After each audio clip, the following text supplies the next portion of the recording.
Sir, get out of first class. Now. You might want to check who owns this airline first. Clifton stopped beside seat 2A before the boarding door had even closed. Andre studied him. You said this was an operational adjustment. It is. Then document the operational reason in the passenger record. For the first time, Pierce looked uncertain, only for a second. Then he turned toward the gate agent. Mark them as refusing reseating instructions. The flight attendant stopped moving altogether. Andre heard Miles' pencil roll from the tray table and strike the carpet. There it was, not a misunderstanding anymore, not an awkward request. Andre bent, picked up the pencil, and placed it back in his son's hand. Then he looked at the gate agent. "Before you enter that," he said, "please note that I asked for the original ticket history and the specific operational basis for displacement." Pierce's jaw set. "Sir, gather your belongings." Andre reached for Miles's backpack. Not because he intended to enter the seats, because once the captain converted his assumption into an official passenger compliance entry, the problem no longer belonged only to row 2, and Andre knew exactly how long Sterling Meridian kept those records. Andre stood, lifted Miles's backpack from beneath the seat, and handed it to him without rushing. "Are we leaving?" Miles whispered. "Not yet." The gate agent had opened the reservation on her tablet despite Pierce's instruction. Her name badge read Tessa Nguyen, and Andre watched the muscles around her mouth tighten as she moved beyond the seat assignment screen. "Captain," she said, "the tickets were purchased in first class. They weren't upgrades." Pierce looked at her. "That doesn't change the seating issue. It changes what I'm supposed to enter." Passengers nearby had stopped pretending not to listen. A man in 3D lowered his newspaper. Across the aisle, the couple waiting for Andre's seats exchanged a glance that seemed less triumphant than uncomfortable. Pierce stepped closer to Tessa. "Passenger refused a crew instruction during boarding. That's the issue now." Andre recognized the move immediately. Disputed seat had become non-compliance. Non-compliance could become interference. Once those words entered an operational record, later reviewers often began with the behavior code instead of the decision that produced it. "Which instruction?" Andre asked. Pierce turned back. "The instruction to move." "Based on what operational need?" "I've already answered that. No. You used a category." Pierce's eyes hardened. "Mr. Whitaker, your cooperation is now affecting departure." Tessa looked down at the tablet again. "Captain, there's also a service notation attached to both passengers." Pierce's attention snapped toward her.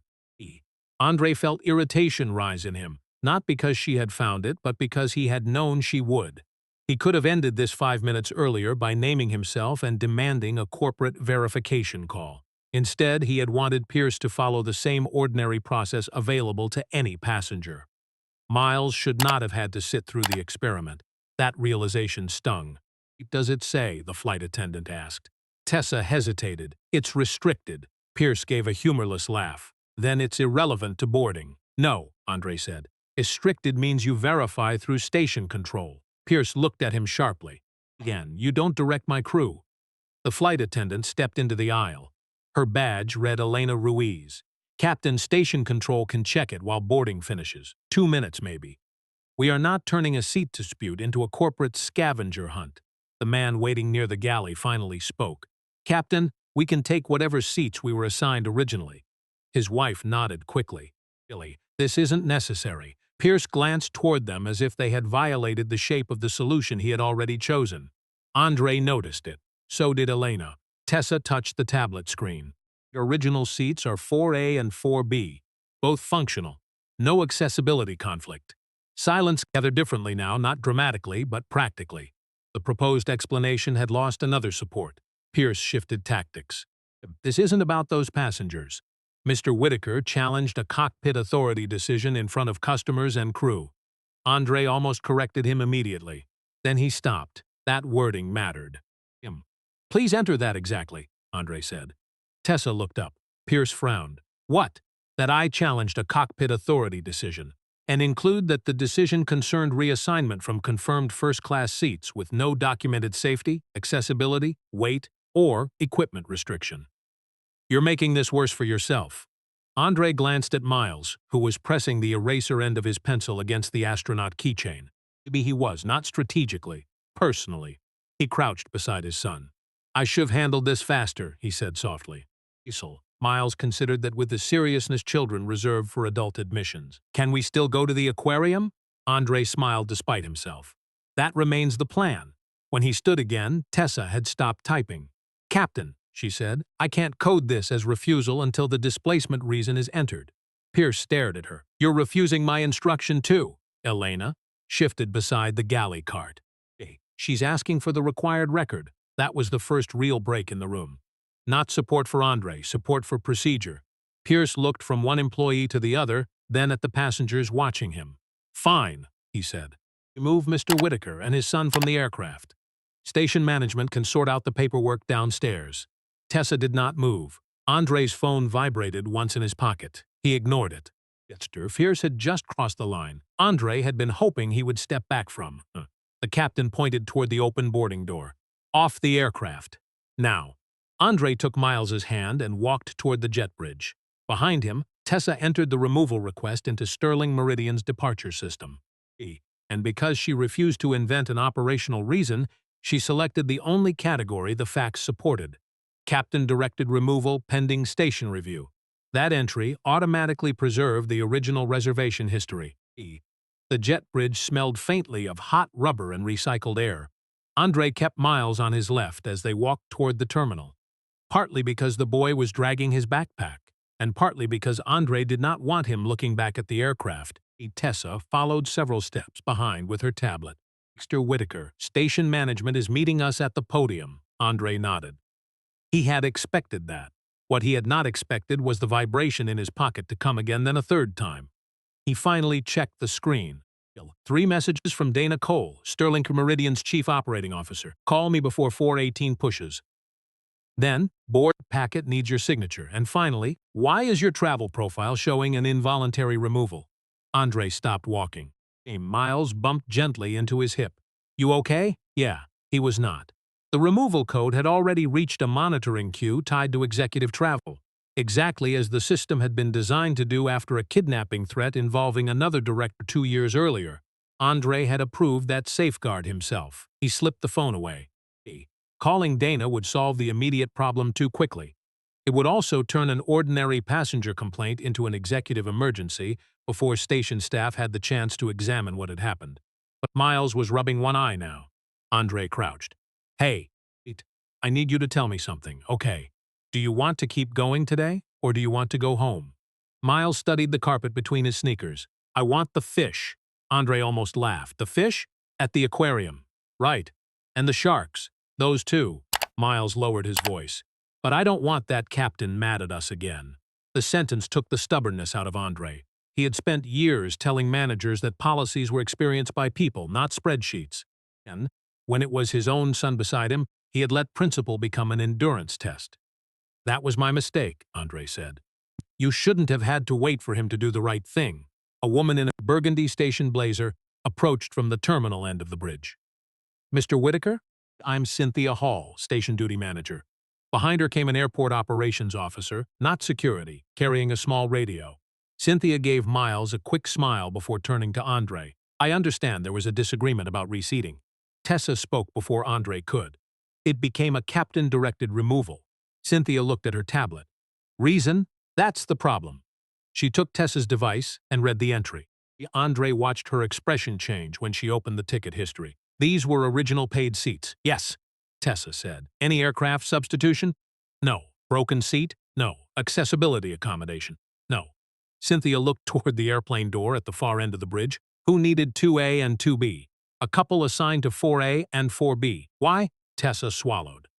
Captain Pierce said there was an operational adjustment. Cynthia scrolled farther. A. There's no adjustment notation. Andre said nothing. This was the moment he had wanted aboard the aircraft. Someone with actual station authority checking the record rather than inheriting Pierce's description of him. Cynthia looked at Andre. Did the captain give you another reason verbally? He questioned how we got the seats. Her eyes lifted. What exactly did he say? That the circumstances around the upgrade weren't clear. Tessa added, I confirmed there was no upgrade. Cynthia closed her eyes briefly. Then Andre made a decision. Please preserve the boarding record exactly as it stands. I was already going to. The gate transaction logged too.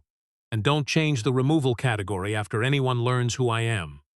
Cynthia frowned slightly. Andre took his wallet from his pocket. Not the black metal executive credential he rarely carried publicly. His ordinary driver's license. Verify me through the restricted service notation first. Cynthia turned to Tessa. Call station control. Tessa dialed from the podium phone just beyond the jet bridge door. While she waited, Andre's own phone rang. Dana again. This time he answered. Andre, what happened? He stepped several feet away from Miles. Don't intervene yet. A pause. You were removed from one of our aircraft. I know. You're the controlling shareholder. I know that too. Then why am I not calling the station? Andre looked through the terminal glass at Flight 418. Its nose pointed toward a pale morning sky. Because Captain Pierce didn't know any of that when he decided my son and I didn't belong in those seats. Across the podium, Tessa suddenly straightened. The station control agent had finished reading the restricted notation. She handed the receiver to Cynthia. Cynthia listened for several seconds. Then she looked directly at Andre, not with fear, with the stunned realization that the passenger record in front of her belonged to the man whose holding company controlled 52% of Sterling Meridian's voting shares. Andre ended his call with Dana. Now, he said, we preserve everything.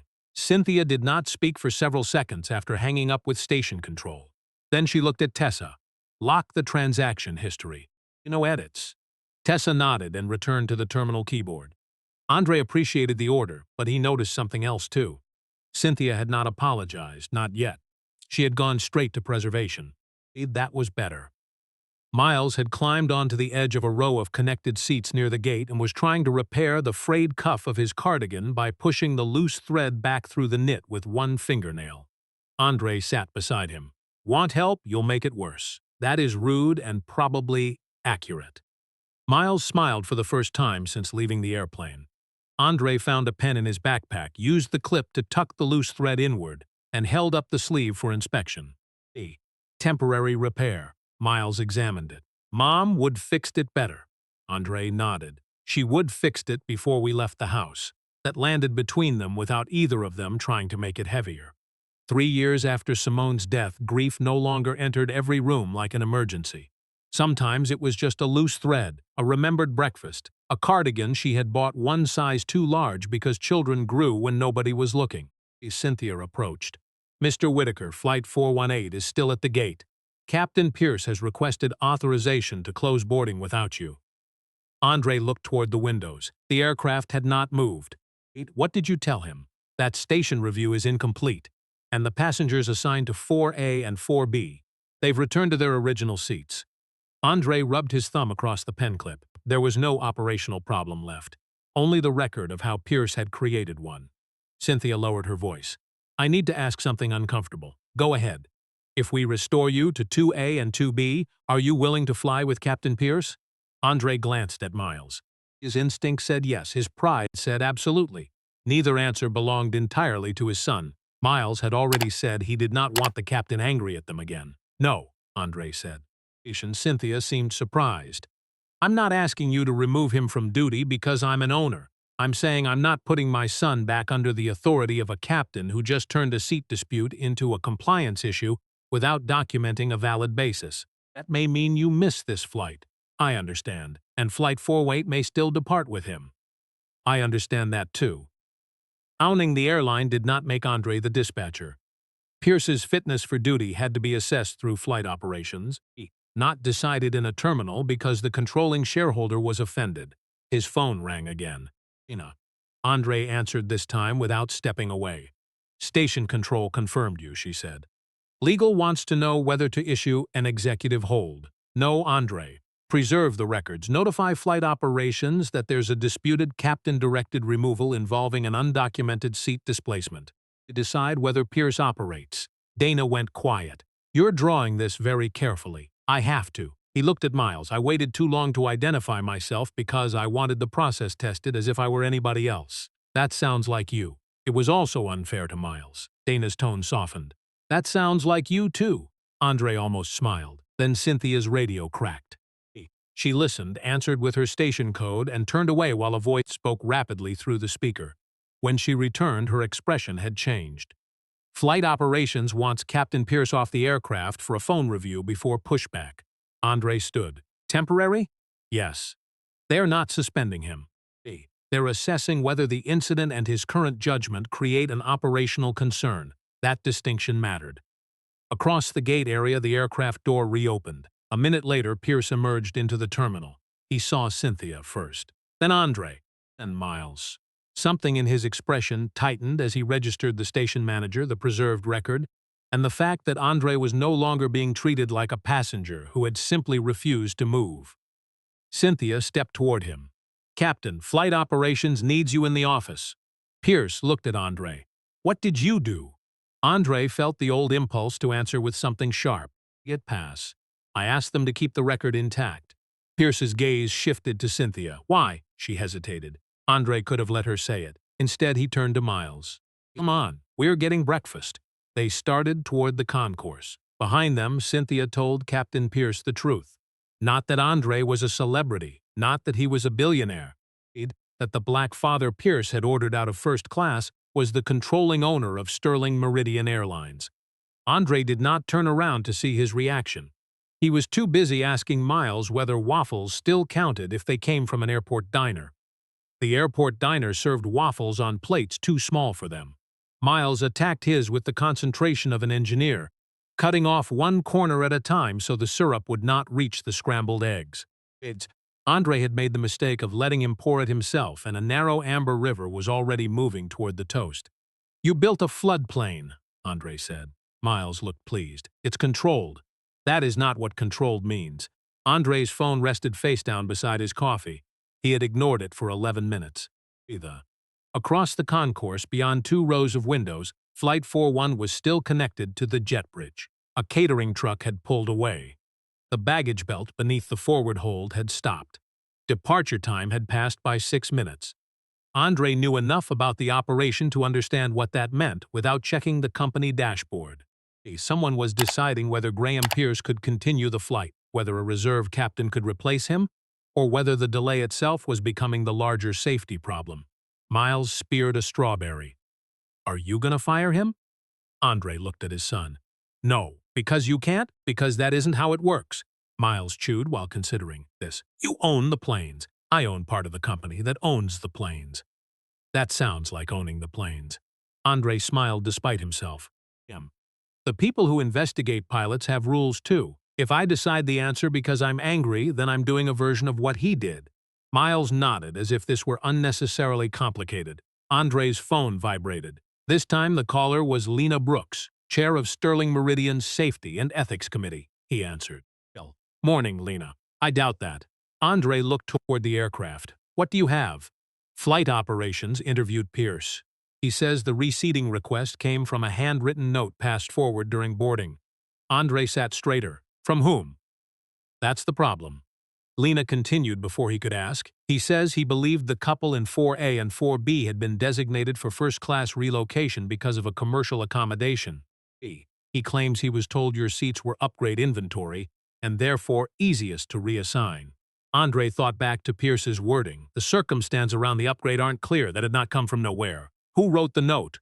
We don't know yet. Gate system, no corresponding service request. Station log? Nothing. Andre watched a server stack clean mugs behind the counter. So Pierce may have received bad information. Yes. That doesn't explain why he refused to verify our ticket history. No. It doesn't. Lena paused. And it doesn't explain the compliance escalation after Tessa told him you had purchased the seats. There it was, the deeper problem. Pierce might not have invented the first assumption. He had chosen what to do after the assumption began falling apart. Andre lowered his voice. What's his status? Removed from Flight 418 pending a formal review, not suspended from employment. A reserve captain is being brought over from another gate. That's appropriate. Legal wants your statement. They'll get it. Andre, there's more. Miles was building a small wall from butter packets. Andre leaned back. Go ahead. The gate printer generated the couple's original boarding documents at 6:42 this morning. At 6:51, someone accessed the reservation and viewed their loyalty profile. No seat change was completed, so someone looked. Yes, at 6:54. A manual note was entered in the local workstation cache, then deleted before boarding started. Andre's fingers tightened around the coffee cup. Can we recover it? Maybe. The central system doesn't retain every draft field. IT has the workstation isolated. That was not proof yet. A deleted draft could be innocent, a mistaken service note, an unfinished accommodation request, even a training error. It changed the shape of the incident. Andre looked through the glass toward gate C-17. Who used the workstation? Credentials show Tessa. He immediately shook his head. No, I said credentials. Andre understood. Credentials use was not the same as person use. Shared terminals, unlocked sessions, hurried gate changes. Sterling Meridian had been trying to eliminate exactly that weakness for years, Lena continued. Tessa says she did not create or delete any note. Do you believe her? I believe we verify. Andre closed his eyes briefly. Good answer. Bill Miles slid one butter packet toward him. You need this? Andre looked at it. For what? You look stressed. Andre laughed once softly. I appreciate the medical assessment. He put the packet beside his coffee. On the phone, Lena said, there's another decision. You can keep this within routine safety review, or elevate it to ethics and security because of the credential issue. Andre watched Miles return to his breakfast. Elevate the credential access. Keep Pierce's conduct review separate. You don't want them combined? Not until we know whether the deleted note had anything to do with his decision. Otherwise, we turn suspicion into fact. Lena was quiet for a moment, understood. Across the concourse, movement appeared at the gate. Captain Pierce came out of the operations office without his flight bag. He did not look toward the diner. A crew scheduler met him and guided him away from the boarding area. Seconds later, another pilot approached Flight 418 carrying a bag and a folded safety vest. The flight would go. Andre felt relief first, then something less comfortable. The airline had found a way to continue without him and Miles. That was exactly what it was supposed to do. His phone lit again with a message from Dana. He recovered part of the deleted note. Andre opened it. The recovered fragment contained only 9 words. Move priority guest forward. Use non-rev pair if net. Andre read it twice. He and Miles were not non-revenue passengers. Someone had either mistaken them for employees traveling free or wanted the crew to believe they were. And that meant the first bad decision may have started before Graham Pierce ever entered the aisle. Andre called Lena back before the coffee had cooled. Send the fragment to security and IT for authentication, he said. Nobody treats it as complete language until they recover the field history. That's already moving. And pull the travel classification on Miles and me as it existed before boarding. Lena understood why. You want to know whether the non-rev label was ever actually attached? Yes. If someone had merely seen Andre in a sweatshirt with a child and assumed employee travel, that was one kind of failure. If someone had altered a record to make the assumption easier to defend, it was another. Miles pushed his empty plate away. Can we still fly? Andre checked the departure board. Flight 41E had been reassigned a departure time 38 minutes later. We could. With the new captain? Yes, Miles thought about it, then shook his head. Andre had expected relief when his son made the choice for him. Instead, he felt the loss hiding inside it. The aquarium reservation was still usable. Another flight left that afternoon. None of that changed the fact that a 7-year-old had decided an airplane belonging to his father's company did not feel safe enough to board. Okay, Andre said. We'll take the afternoon flight. He changed the tickets through the normal customer service line. Executive override. The agent offered to protect their original fare and move them to the next available first-class pair. Andre accepted. When she asked for the reason, he gave the incident number Cynthia had created rather than his title. After the call, a message arrived from Tessa. The station manager asked me to write my statement before I leave. I remembered something, Andre called her. Tessa answered from a quiet room near the gate. I don't know whether it matters. Tell me what you remember, what you think it means. She exhaled. Before boarding, a regional sales manager came to the podium. Martin Vale. He was escorting the couple in 4A and 4B. Andre knew the name. Mid-level commercial management. Corporate accounts, airport partnerships, high-value customer recovery. No authority over flight safety or cockpit decisions. What did he ask for? He said they were important clients and asked whether I could move them forward. And you? I told him first class was full. Then, what? He leaned over the counter and looked at the seat map. My workstation was unlocked because I was printing paperwork. Andre stood from the diner booth. I didn't see him touch it. That mattered. Where were you? A ramp supervisor called me about a stroller tag. I stepped maybe 15 feet away. For how long? Less than a minute. And Vale, still at the podium when I came back. Andre looked toward gate C-17. Did he say anything after? Tessa hesitated. He asked whether 2A and 2B were staff travelers. Why those seats? I don't know. You and Miles hadn't boarded yet. The answer disturbed Andre more than if Vale had seen them first. This might not have started with race. Not there. It may have started with a sales manager wanting favors for clients and searching for the easiest passengers to displace. The racial judgment could have entered later when Pierce saw Andre and Miles and found the false non-rev story believable enough not to check. Two different failures, aid feeding the other. Write exactly that in your statement, Andre said. Include that you did not see Vale use the computer. I will, and change your password. Tessa gave a nervous laugh. He already forced it. Good.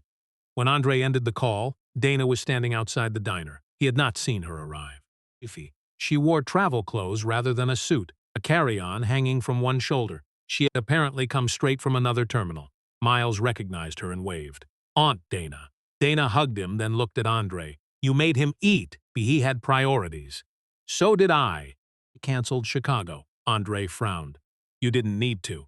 I did if we're about to discover that a sales manager can use another employee's unlocked credentials to manufacture a reason to displace customers. Allegedly. Dana gave him a look. Fine. Allegedly manufacture.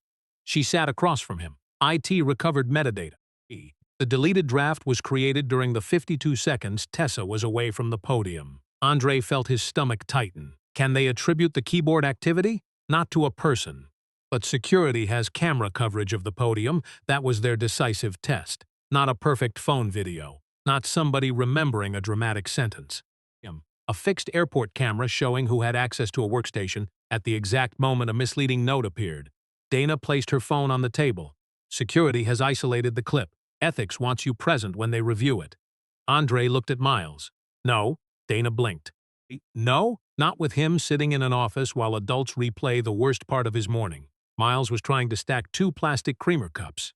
Andre picked up his backpack. You review it. Lena reviews it. Security authenticates the timestamp. And you, I'm taking my son somewhere with fish. Dana smiled faintly. And her expression changed as a new message appeared on her screen. She read it once.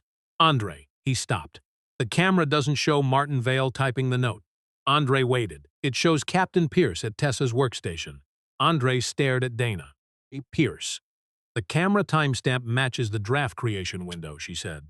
He was behind the podium for 34 seconds. Andre set Miles's backpack down again. Typing? Security can see his hands near the keyboard. The camera angle doesn't show the screen. That distinction mattered enough to slow him. So we still don't know what he entered. No. And Vale? Standing beside him. Andre looked through the diner windows at the concourse. The morning crowd kept moving around them, dragging suitcases toward departures that had nothing to do with Sterling Meridian's internal failures. Then nobody calls that proof. Dana nodded. Lena said the same thing. Miles tugged Andre's sweatshirt. Fish? Andre looked down. He had promised. Fish. Dana offered to take the company problem from there, and this time Andre let her. He and Miles caught an airport shuttle to the waterfront, where the aquarium opened beneath a glass canopy smelling faintly of salt water and wet concrete. For almost an hour, Andre kept his phone in his pocket. Miles pressed both palms against the shark tunnel and announced facts he had apparently memorized from somewhere Andre had never noticed. Andre listened. He bought them 2 lemonades. He even allowed a $10 plastic manta ray into the family budget after Miles promised with suspicious enthusiasm to keep his room clean. Then Dana called. Andre stepped only a few feet away. Tell me what's verified. IT recovered the deleted draft from the workstation cache. Andre watched Miles follow a stingray across the glass. Dana continued. The full note says, move priority guest forward. Use non-rev pair if needed. Sales approved. Who typed it?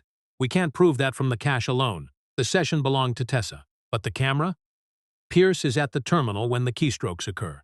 Andre felt a cold pressure behind his ribs. And Vale? Beside him. Security audio doesn't cover the podium. So we have Pierce at the machine, Vale present, and a note implying sales authorization. Yes, does sales authorization exist? No. That was the first hard piece, not proof of motive, proof that the note claimed authority that did not exist. Dana added, "There's another system record. Pierce opened your reservation from the captain access terminal after you boarded. Andre turned away from the aquarium glass when 3 minutes before he approached you. Did he see the fare class? The screen he opened displays it. Andre went still. First class paid fare, not non-rev. Pierce had checked. Or at minimum, the information had been available directly in front of him before he told Andre the circumstances around the upgrade were unclear. What else does that screen display? Passenger names, fare basis, seat, basic service flags, not your ownership notation. That remained restricted. Good. Andre did not want his corporate identity doing evidentiary work it had no business doing. The question isn't whether Pierce knew who I was. No. It's whether he knew we weren't non-rev before ordering us out. Yes, Miles called, "Dad, this one looks mad." Andre turned. A grouper floated behind the glass with a permanently offended mouth. "I see him," Miles grinned. Dana waited. Andre lowered his voice. "It's Pierce saying." He says he glanced at the reservation but relied on Vale's representation that the seats were available for commercial recovery. Vale had no authority to designate them. He admits that now. Andre frowned. He admits what? He wanted the couple moved forward. He says they represent a regional corporate account he's been trying to renew. And the note, he denies typing it. Pierce also denies typing it. Andre almost laughed. Nothing about the morning was funny enough. So 2 men were standing over a terminal while a false note appeared under someone else's credentials, and neither touched the keyboard. That is currently their position. Andre rubbed his forehead. This was exactly why he had insisted on separating the reviews. Camera established access. The cache established false content. The reservation log established that Pierce had a chance to see the paid fare.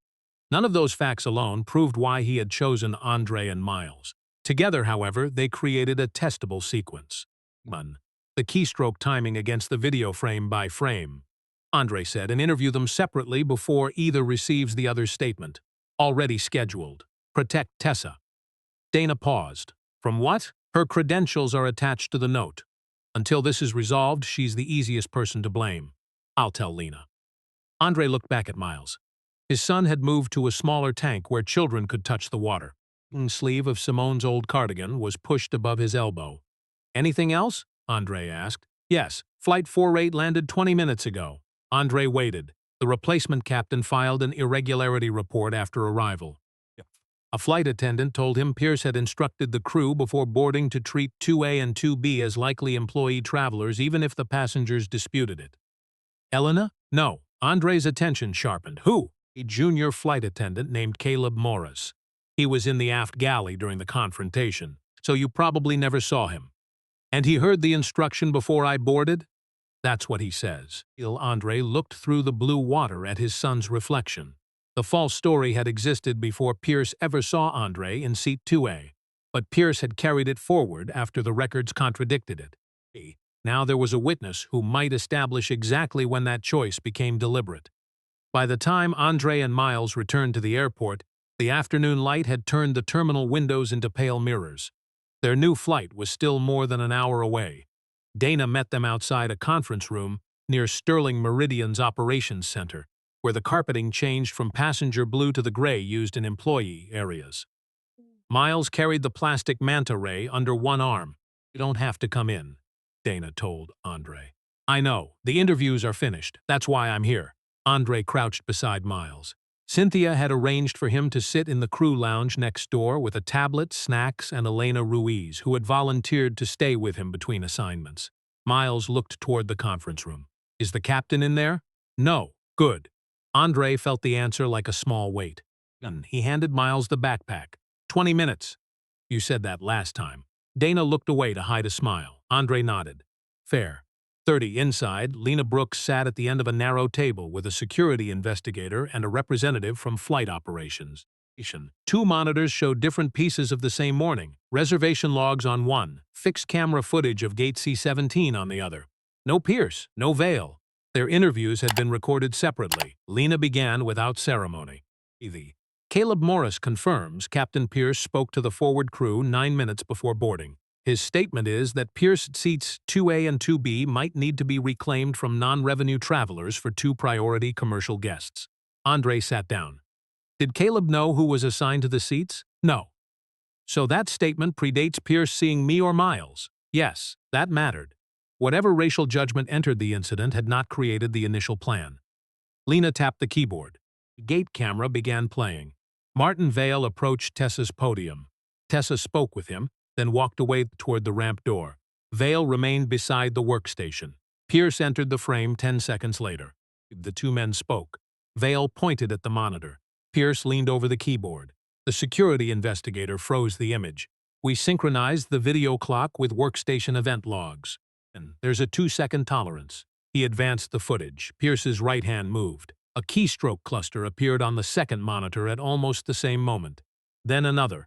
The recovered note populated line by line. Priority guest Ford. Pierce typed again. Use non-rev parif net. Vale leaned closer. The last words appeared. A. Cells. Andre watched without speaking. Can you establish Pierce typed every character? He asked. No, the investigator said. The camera cannot resolve individual keys. But the terminal received keystrokes while Pierce's hands were positioned over the keyboard. Vale's hands remain visible and away from it. Concatenation, workstation logs, camera timestamps, recovered cache, and terminal access records align. Lena opened another file. Pierce acknowledged during interview that he entered part of a reminder at Vale's request. Andre looked at her. Part? He denies entering the non-rev designation. He says Vale told him the pair had been identified that way. Denny's telling him that. Flight operations spoke next. There's more important evidence for Pierce's conduct after boarding. The monitor changed to a captain terminal audit log. A timestamp appeared. Andre recognized it immediately. 3 minutes before Pierce had approached seat 2A. The reservation screen remained open for 22 seconds. The flight operations representative said. First-class fare status was visible. No employee travel designation existed anywhere in the record. So whether he created the false label or received it from Vale, he had contradictory information before approaching us. Yes, and after Tessa explicitly confirmed the ticket history, he still ordered removal. Andre leaned back. The sequence was finally complete enough to separate mistake from choice. Lena folded her hands. Admits he was trying to protect a corporate renewal worth roughly $12 million over 3 years. And he asked for discretionary accommodation but had no authority to displace confirmed passengers. Employment consequence? Commercial leadership has suspended his customer recovery privileges pending HR review. Final discipline will follow that process. And Pierce? Flight operations answered. Removed from flight duty pending formal standards review. Not terminated today. Andre nodded. That was slower than anger wanted. It was also correct. What about Tessa? Cleared of creating the note. Her unlocked workstation violated access policy, so she'll receive retraining and a documented coaching notice. She is not being disciplined for the incident itself. Andre accepted that too. Lena slid one final document toward him. This is where your role matters. He read the heading. Passenger displacement and captain authority safeguard review. Not a firing order. Not an apology. A proposed independent audit of how commercial requests could influence operational decisions at 23 stations. Andre looked up. You want board authorization. We want the controlling shareholder not to interfere with it. Dana gave him a dry look from across the table. Andre almost smiled. Then he signed the authorization, allowing the Safety and Ethics Committee to proceed independently, including review of his own executive travel protections if they affected ordinary passenger treatment. When he put the pen down, the security investigator closed the gate footage. Andre stood. That's enough for today. Outside the room, Miles was waiting with the manta ray balanced on his head. 32 minutes, he said. Andre checked his watch. You're right. Miles handed him the toy. Does the captain know he was wrong? Andre looked back at the closed conference room door. He knows the record doesn't support what he did. That's not what I asked.